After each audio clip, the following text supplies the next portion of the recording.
So hello everyone and welcome back to my channel. In today's video we are going to be doing all the questions from all the literary theories all at one place.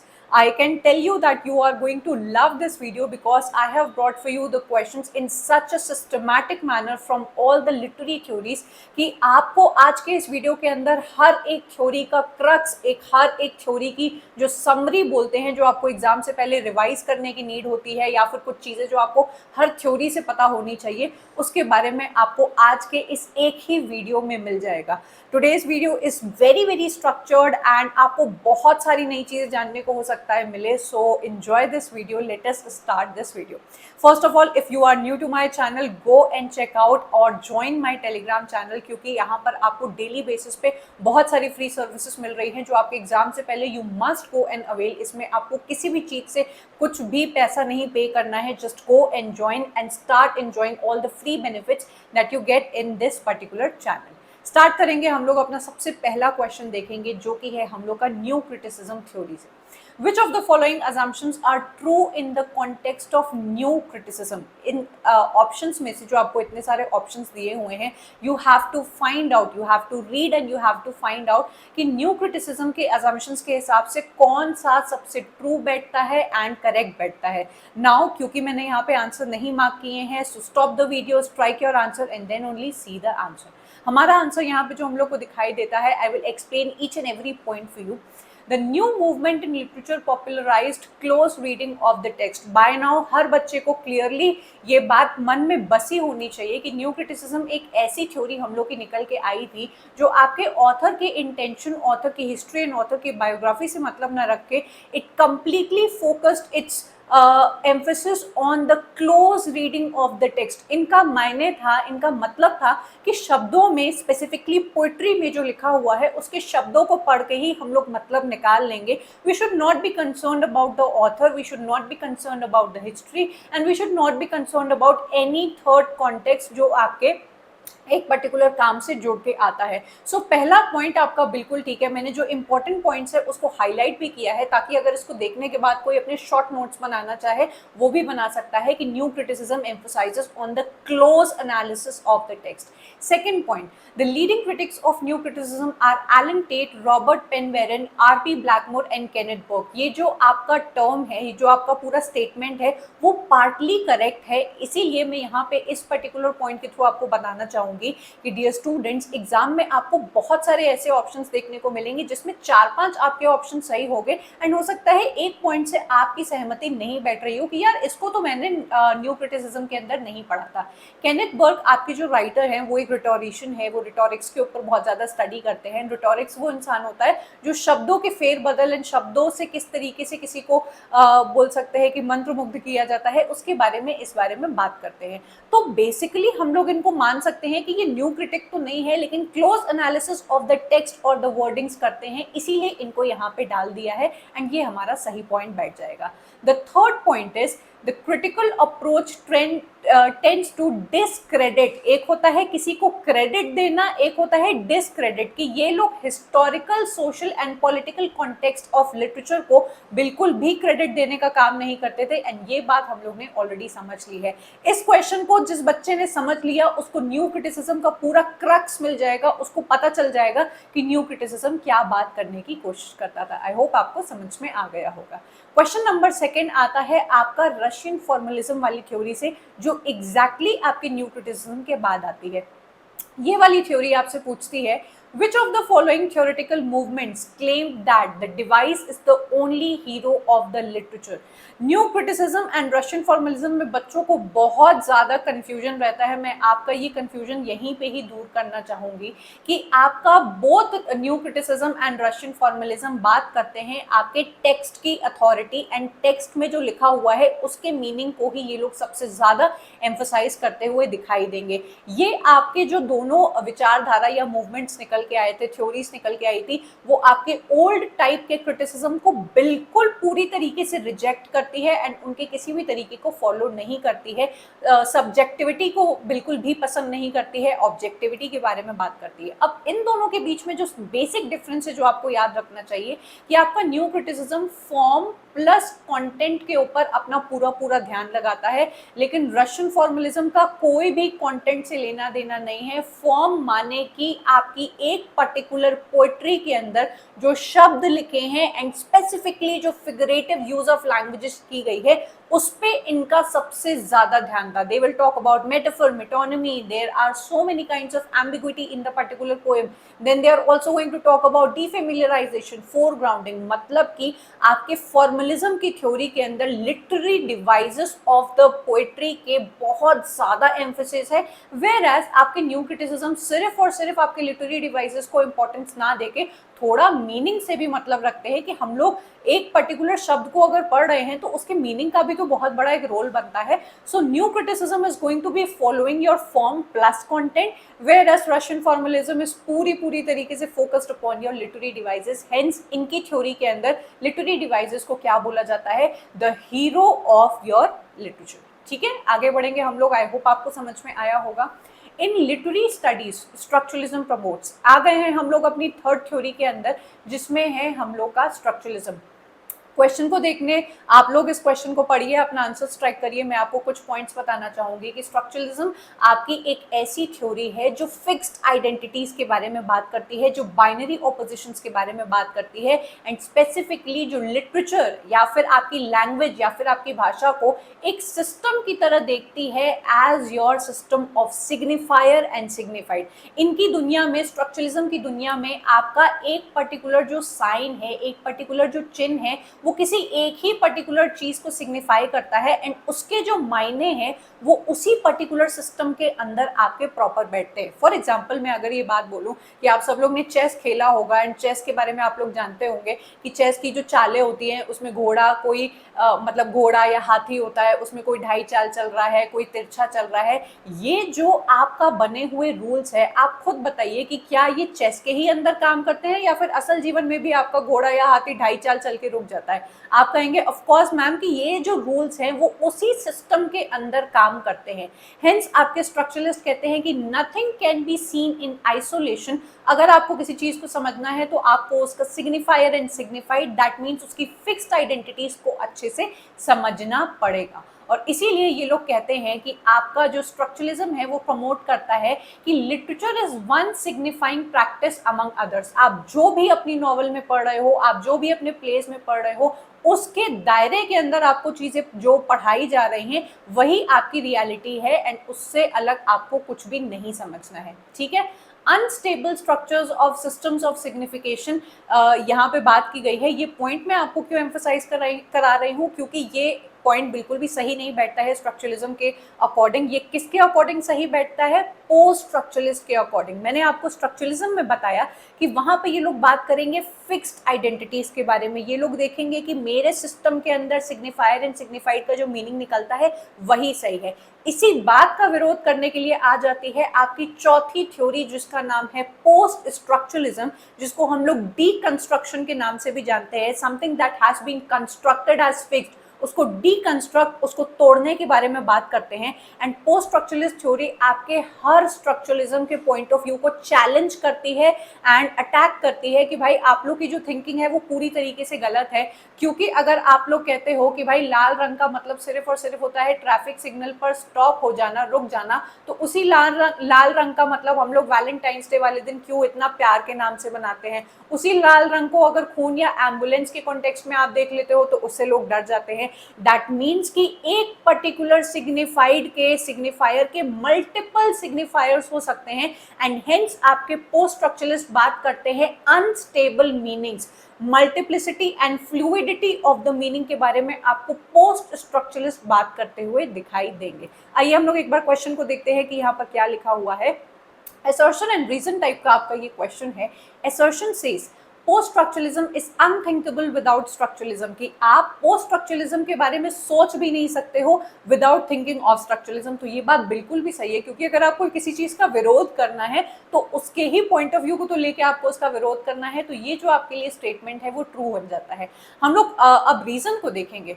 Post structuralism continues structuralism strongly humanist perspective. अब ये जो question अगर आपके exam में आ जाता है, and ये जो मैंने वर्ड हाईलाइट किया है ह्यूमनिस्ट, अगर किसी को इसका मतलब नहीं पता है तो पॉसिबल ही नहीं है कि वो बच्चा इसका क्वेश्चन निकाल जाए। और यही आपसे यूजीसी नेट करने की कोशिश करता है कि आती हुई पड़ी हुई चीजों को बच्चे ना कर पाए, उसके लिए वो देते हैं आपको कठिन कठिन शब्द आपके ऊपर फेंकेंगे एंड आपको उसको डिसिफर करने में बहुत टाइम लगता है। So I want to make these small difficult points for you easy, ताकि आप लोग के एग्जाम में अगर ये क्वेश्चन, ये particular point of view repeat हुए तो आप लोग को फुल कॉन्फिडेंस के साथ सही आंसर आप लोग निकालें।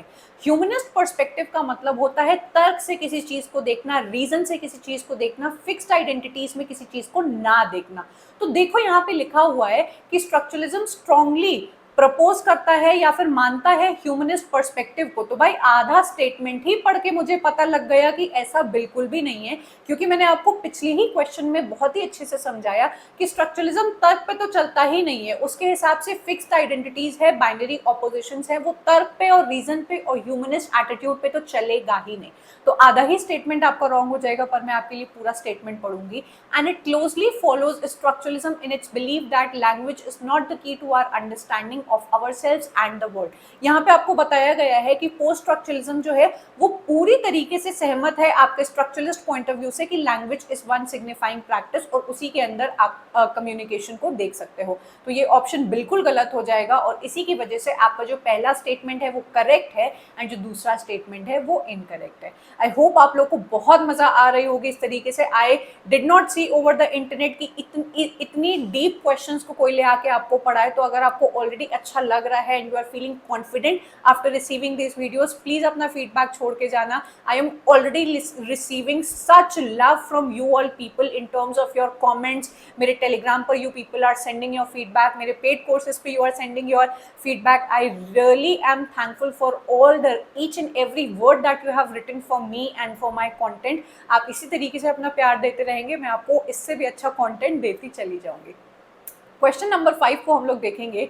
Language is not a reliable tool of communication says deconstruction. Deconstruction कहता है कि हमारी जो भाषा होती है वो एक रिलायबल टूल नहीं होता है कम्युनिकेट करने के लिए। सही बात है कि आज अगर मैं आपसे कोई चीज़ बोलती हूँ, उसमें से बहुत सारे ऐसे बच्चे हैं जो मेरी बात से सहमति दिखाएंगे, लेकिन कोई उसमें से एक ऐसा बच्चा होगा जो मेरी बात से सहमत नहीं होगा।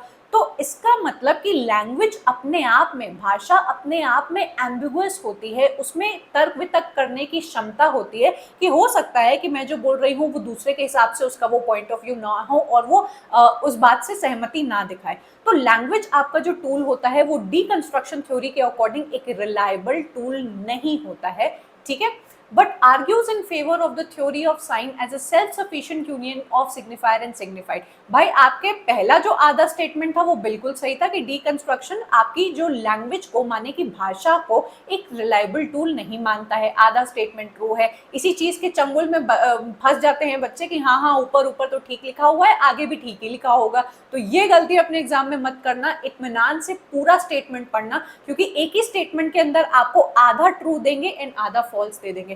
जो बच्चे इस बात को समझ रहे होंगे, अग्री कर रहे होंगे, प्लीज मुझे अपना कमेंट भी लिखकर बताना और अपने एग्जाम में इस चीज को याद रखना। बट आर्ग्यूज, वो आर्ग्यू करता है कि आपका जो पोस्ट स्ट्रक्चरलिज्म है, डीकंस्ट्रक्शन थ्योरी है, वो इस बात पे बिल्कुल मानते हैं कि हाँ सिग्निफायर और सिग्निफाइड फिक्स्ड आइडेंटिटीज होनी चाहिए, जो कि बिल्कुल गलत है। आपका पहला स्टेटमेंट इसकी वजह से फॉल्स हो जाता है। आपके दिमाग में क्या आ रहा होगा कि मैम अगर आधा स्टेटमेंट ट्रू है और आधा स्टेटमेंट फॉल्स है तो हम लोग किस चीज को राइट मानेंगे? तो ये भी मैं अभी आपको बता दूंगी।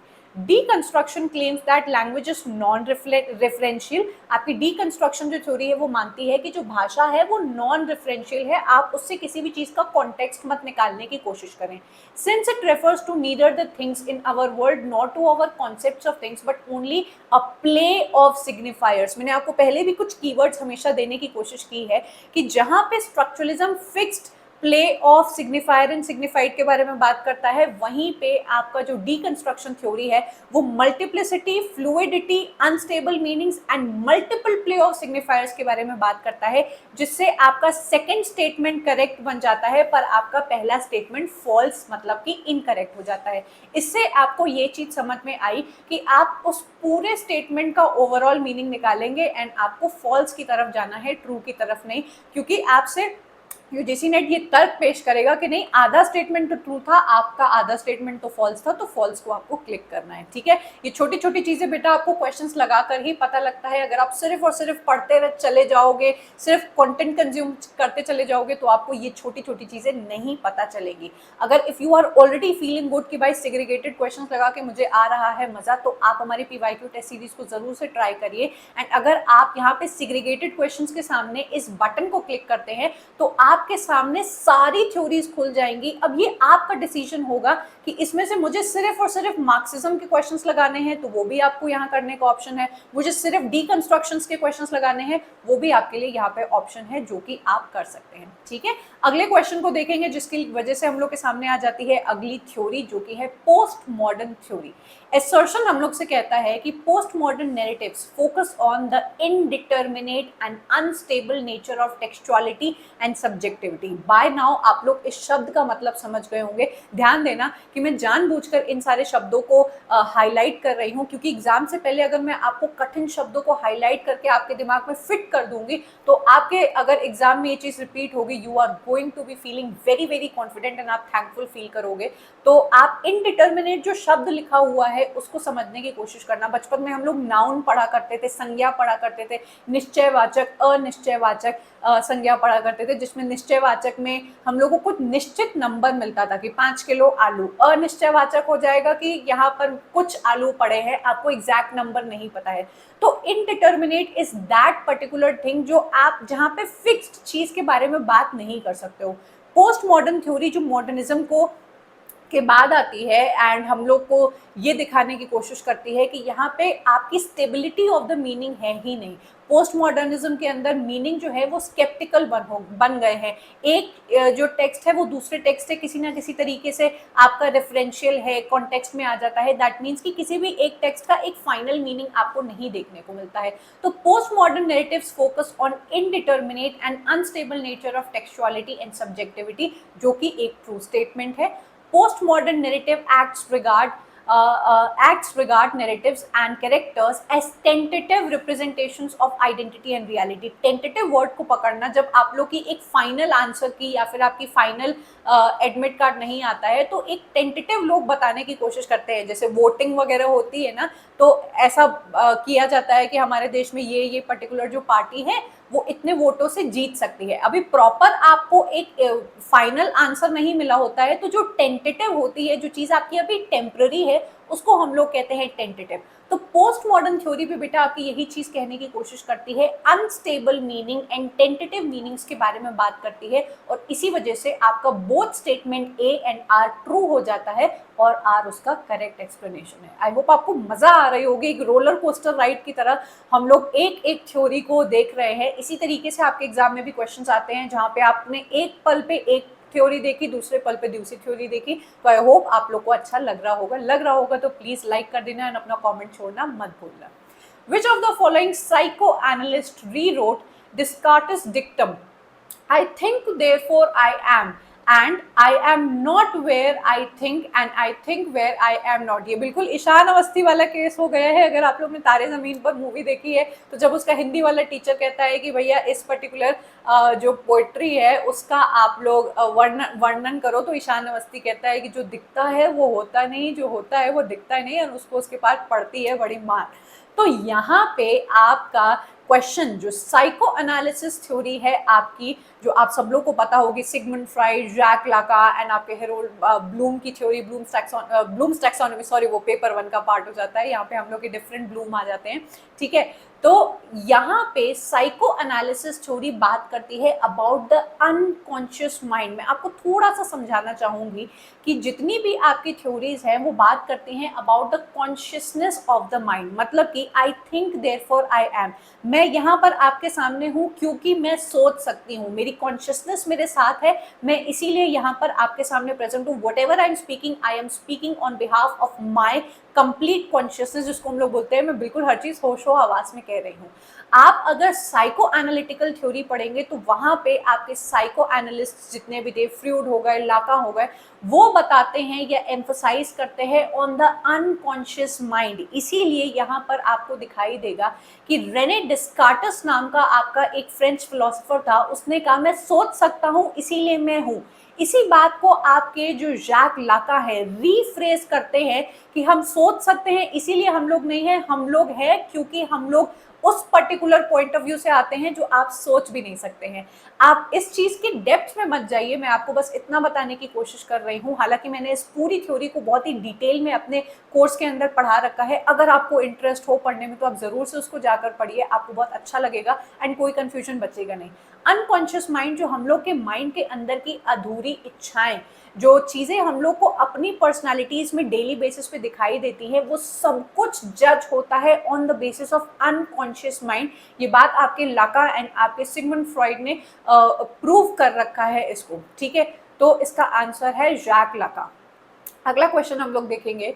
In the context of nature and nurture debate in linguistics, there is a view that there must be an innate core of abstract knowledge about language form which pre-specifies a framework for all the natural human languages and is currently known as universal grammar। मुझे एक बार comment करके बताना, क्या आप लोग ने पूरे internet पे किसी भी टीचर को इतने बड़े बड़े क्वेश्चंस कराते हुए देखा है? Because I my self went out and search for these kind of questions. किसी ने भी इन क्वेश्चंस को टच भी नहीं कर रखा है एंड ये रीसेंट क्वेश्चंस आए हुए हैं। आप लोग को सिर्फ और सिर्फ छोटे क्वेश्चंस कराए जाते हैं ताकि you feel confident about their videos कि हाँ यार इतना ही तो आ रहा है एंड आप खुश फील कर जाते हो। तो देखो ये है आप लोग की रियलिटी, ऐसे क्वेश्चंस आ रहे हैं एंड जो बच्चा ऐसे क्वेश्चंस को लगाता है, ट्रस्ट मी ऑन दिस, उसका नेट एंड जेआरएफ रुकने वाला है ही नहीं। बिकॉज वो बच्चा बिल्कुल सही ट्रैक पे है, उसको पता है कि मैं ऐसे क्वेश्चंस कर रहा हूँ एंड ऐसे ही क्वेश्चंस आ रहे हैं। यहाँ पे आपको ये पूरा स्टेटमेंट देकर कंफ्यूज करने की कोशिश की है, जबकि ये क्वेश्चन बहुत सिंपल है।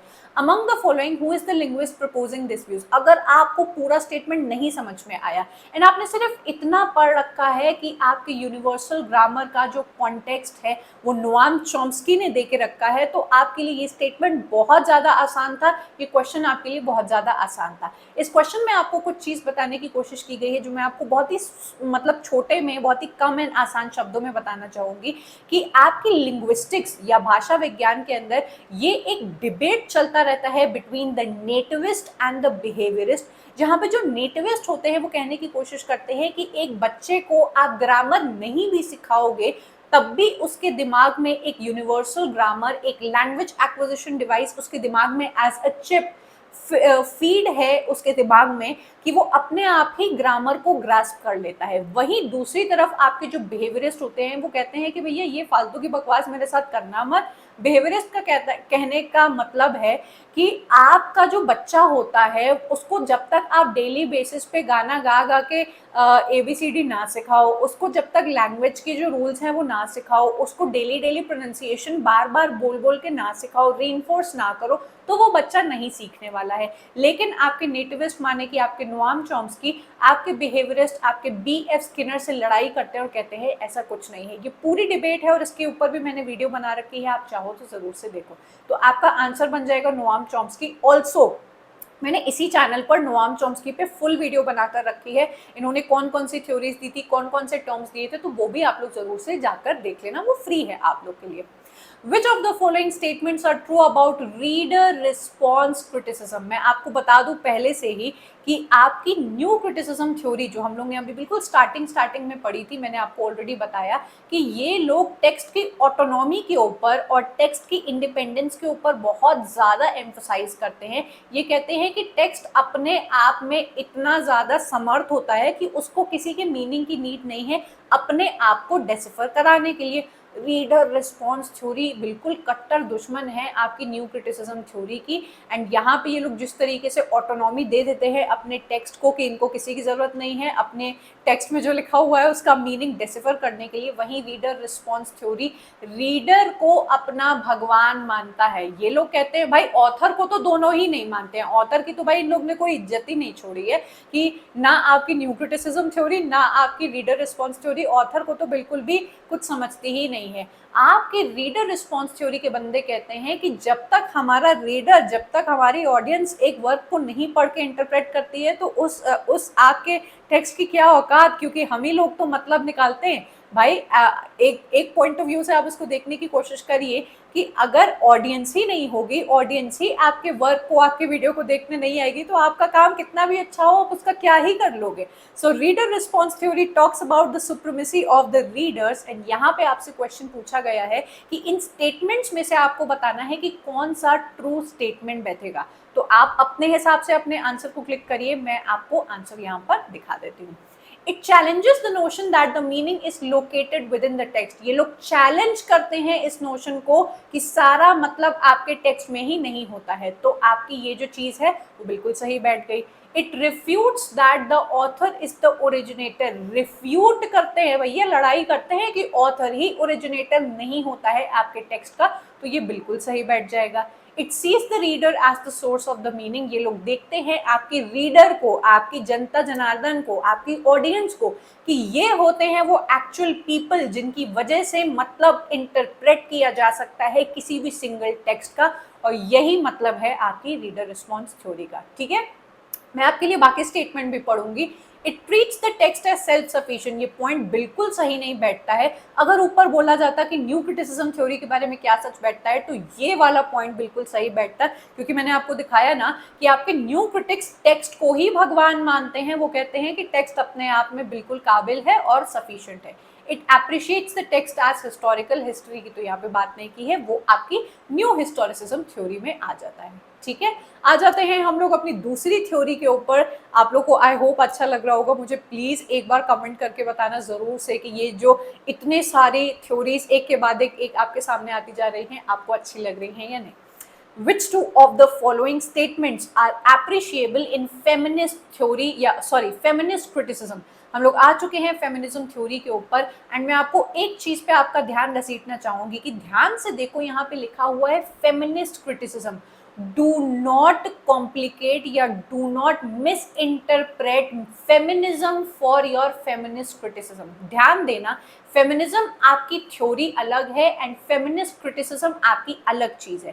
फेमिनिज्म के अंदर हम लोग बात करते हैं इक्वालिटी ऑफ द जेंडर्स, जहां पे हम लोग स्पेसिफिकली देखने की कोशिश करते हैं कि हमारी हिस्ट्री में वुमेन के साथ, एक औरत के साथ जो अत्याचार, एक्सप्लॉयटेशन एंड मार्जिनलाइजेशन किया गया है उसके ऊपर on the basis of her sex and on the basis of her gender. मैंने आपको पहले भी समझाया हुआ है कि सेक्स एक बायोलॉजिकल टर्म है, आपका जेंडर क्या है, एक सोसाइटी के द्वारा बनाया हुआ एक टर्म है, जहां पे आपकी सोसाइटी एक जेंडर के साथ कुछ स्टीरियोटाइप्स थोप देती है कि औरत है तो उसको खाना बनाना ही आना चाहिए, औरत है तो उसको सिलाई कढ़ाई आनी ही चाहिए, औरत को बाहर काम करने की जरूरत नहीं है, औरत को तो soft colours and pink colours ही पसंद होने चाहिए।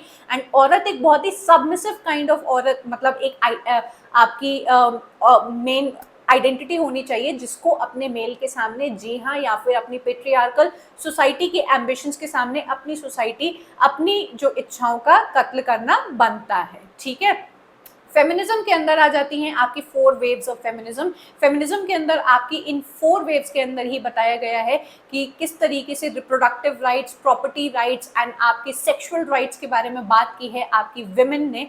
एंड उसी के ही कंपैरिजन में हम लोग जब बात करते हैं फेमिनिस्ट क्रिटिसिज्म, तो ये हम लोग के लिटरेचर से जुड़ा हुआ है बेटा। इन दोनों को आप लोग क्या कहते हैं मिस इंटरप्रेट मत करना। फेमिनिस्ट क्रिटिसिज्म बात करता है वुमेन राइटर्स की, वो देखने की कोशिश करता है कि आपका जो ट्रेडिशनल लिटरेरी कैनन रहा है जिसने मेल को, मेल ऑथर्स को सबसे ज्यादा प्रधानता देने की कोशिश की है, उसके कॉन्टेक्स्ट में हमारी फीमेल ऑथर्स को इज्जत क्यों नहीं मिली, फीमेल ऑथर्स को क्यों विक्टोरियन एरा में जब उन्होंने लिखना स्टार्ट किया तो अपने नाम के सूडोनिम मेल राइटर्स के नाम से उनको उसके हिसाब से अपने काम छापने पड़े।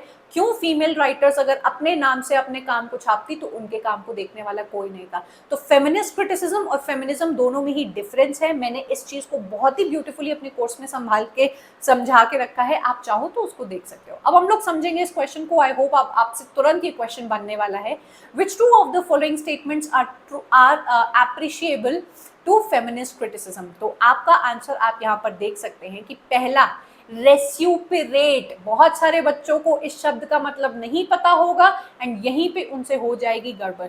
रेस्यूपरेट the female writers ignored by the canon. Recuperate का मतलब होता है रिक्लेम करना, रीडिस्कवर करना। ये जो शब्द है आपको जानबूझकर डाला जाता है कि आप क्वेश्चन ना कर पाओ, आप कंफ्यूज कर जाओ। तो अगर मैं जब जो भी आपको इन कठिन शब्दों के मतलब बताती हूँ तो आई हाईली एक्सपेक्ट कि आप लोग अपने नोट्स में उसको हिंदी में कन्वर्ट करके लिखते होगे, because that is going to help you. If you are going to leave these questions like here कि हाँ हाँ चलो ठीक है पता है, ठीक है, तो आप लोग के सामने अगर क्वेश्चन आएगा तब आप लोग बहुत ही ज्यादा रिग्रेट फील करोगे कि यार मैम ने तो बताया था, मैंने ही नजरअंदाज कर दिया। तो रेस्यूपरेट का मतलब हुआ रिक्लेम करना या फिर रीडिस्कवर करना। ये जो कॉन्सेप्ट है आपको फेमिनिज्म में भी देखने को मिलेगा एंड पोस्ट कॉलोनियल थ्योरी में भी देखने को मिलेगा, ठीक है। तो आपकी फेमिनिस्ट क्रिटिसिज्म आपके जितनी भी फीमेल राइटर्स है जिनको इग्नोर कर दिया है आपके ट्रेडिशनल लिटरेरी कैनन में, उनको रीडिस्कवर करने की कोशिश करती है एंड रिजेक्ट करती है एसेंशियलाइजेशन ऑफ मेल एंड फीमेल। जब आपकी सोसाइटी, आपका कोई भी लिटरेचर, आपका कोई भी समाज आपकी आइडेंटिटी को मेल एंड फीमेल में बांट देता है, इस चीज को आपके फेमिनिस्ट क्रिटिसिज्म के अंदर बहुत ही निंदा मिली हुई है, ठीक है। नेक्स्ट हम लोग का जो क्वेश्चन आता है वो feminist literary theory and criticism से ही है। Which of the following does not describe some of the practices and beliefs of feminist criticism. यहाँ पे कौन डज नॉट लिखा हुआ है, इस चीज को याद रखना। अगेन मैंने इस चीज को हाईलाइट कर दिया है ताकि आप लोग को आसानी हो। तो कौन सा ऐसा स्टेटमेंट है जो नहीं मानता है, जो सच नहीं बैठता है फेमिनिस्ट लिटरेरी क्रिटिसिज्म के according. Feminist literary critics argue that traditional canon is justified। ध्यान देना, ये जो वर्ड मैं बार बार बोल रही हूँ ट्रेडिशनल कैनन, लिटरेचर के अंदर आने वाला ये जो शब्द है वो एक्सेप्ट करता है उन सारे महान मेल ऑथर्स को जिन्होंने आज तक वर्क लिखा है। आपका ट्रेडिशनल लिटरेरी कैनन जो है वो बिल्कुल भी फीमेल ऑथर्स को प्रधानता नहीं देता है, फीमेल ऑथर्स के वर्क को समझता है कि अरे ये लोग तो क्या डोमेस्टिक टॉपिक्स के ऊपर ही तो लिखेंगी, ये लोग ज़्यादा से ज़्यादा female writer, female point of view से ही तो लिखेंगी, ज़्यादा से ज़्यादा ये लोग ब्रेवरी सॉरी ये लोग लिख लेंगे लव स्टोरी के ऊपर एंड अपनी व्यथा के ऊपर ही तो अपना टेक्स्ट लिखने की कोशिश करती हैं। तो आपका जो फेमिनिस्ट लिटरेरी क्रिटिसिज्म है इस चीज़ को चैलेंज करता है कि ऐसा कुछ भी नहीं है। Female authors are also very much into different kinds of genres and वो कुछ भी लिख सकती हैं। तो ट्रेडिशनल कैनन के थ्रू जो जस्टिफाइड चीज़ें हैं उसको ये लोग नकारने की कोशिश करती हैं। आई होप आपको क्लियर हो गया होगा, मजा आ रही होगी। We are on to question number 13 and ये आता है हमारी मार्क्सिज्म थ्योरी से। The Marxists represent Marxism as a scientific account of social change। आपके जो मार्क्सिस्ट थे जितने भी आपके जैसे हो गए Karl Marx, Friedrich Engels, Antonio Gramsci, Pierre Bourdieu, इन सब ने आपकी सोसाइटी को देखने की कोशिश की है एंड बांटने की कोशिश की है between the bourgeois and the proletariat. इन दोनों के बीच की जो इनकम डिस्पैरिटी एंड इनइक्वालिटी है उसको साइंटिफिकली इन्होंने प्रूव किया है और अपनी थ्योरीज के थ्रू ला कर दिखाया है आपके सामने। मार्क्सिज्म पर भी मेरा एक वीडियो बना हुआ है इसी चैनल पे, आप लोग जरूर से उसको चेकआउट करें।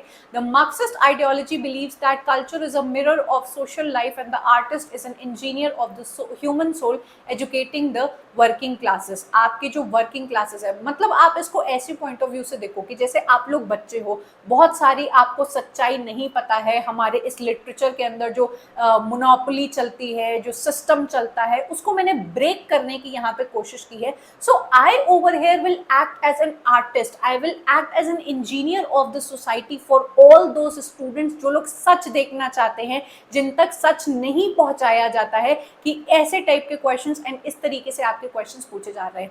तो आपका जो आर्टिस्ट है, जो आपका इंजीनियर है आपकी सोसाइटी का, वो वर्किंग क्लास सोसाइटी का भी पॉइंट ऑफ व्यू इसी तरीके से चेंज करने की कोशिश करता है कि आपके ऊपर बैठा हुआ जो आपको एक्सप्लॉइट कर रहा है, अपने ही प्रोडक्ट को आपको खिला के खुद महान और खुद ज़्यादा ऊपर चला जाता है और आपसे ही काम करा के आपकी सरप्लस वैल्यू को घसीट के खुद अमीर बन जाता है। इन सारी चीज़ों को ये सामने लेकर आते हैं। Both A and R correct. ठीक है, अगला क्वेश्चन देखेंगे।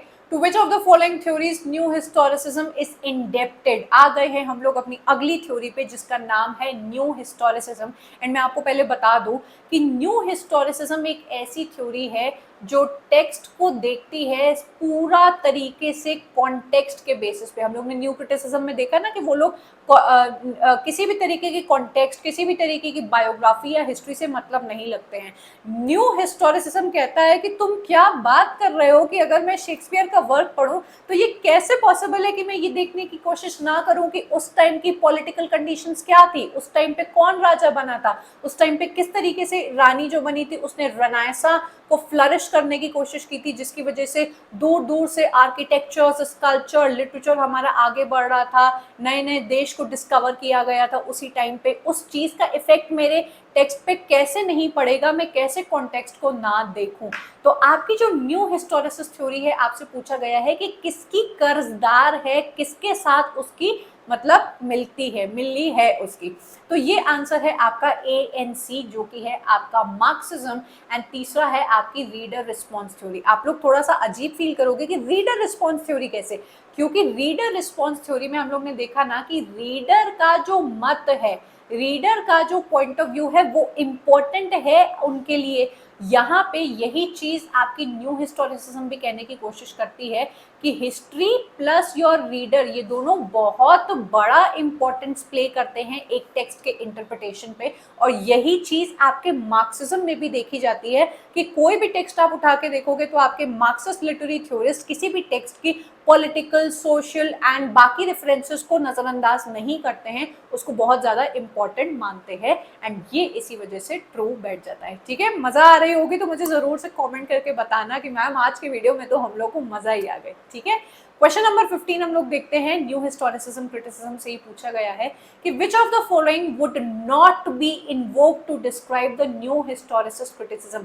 इनमें से कौन सा ऐसा पॉइंट है, अपना आंसर स्ट्राइक करो, जो आपके new historicist point of view पे बिल्कुल सही नहीं फिट बैठेगा। तो ये है post structuralist recovery of authorial intent. जहां पे भी ऑथर की इंटेंशन के बारे में बात आ जाएगी, वहां पे न्यू हिस्टोरिसिज्म बिल्कुल भी इंटरेस्टेड नहीं है। ये आपका सोसाइटल एंड कल्चरल चीज़ों से जुड़ा हुआ है, जो उसके कॉन्टेक्स्ट को देखने की कोशिश करता है। आर्कियोलॉजिकली सोसाइटी में क्या चल रहा है उसको देखने की कोशिश करेगा। जीनियोलॉजी मतलब कि एक पूरे प्रोसेस के थ्रू आपकी पैट्रियार्कल डिस्कोर्स किस तरीके से बना उसको जानने की कोशिश करेगा। मतलब ये लोग, आप इतना समझ लेना, न्यू हिस्टोरिसिज्म, ये लोग बाल की खाल निकाल देते हैं एंड हर चीज को कॉन्टेक्स्ट के अकॉर्डिंग देखने की कोशिश करते हैं। ये लोग सिर्फ ऑथर ने जो बता दिया एंड कहा यही सच है, फिक्स्ड आइडेंटिटीज पे ये लोग बिलीव नहीं करते हैं। ठीक है, क्वेश्चन नंबर 16।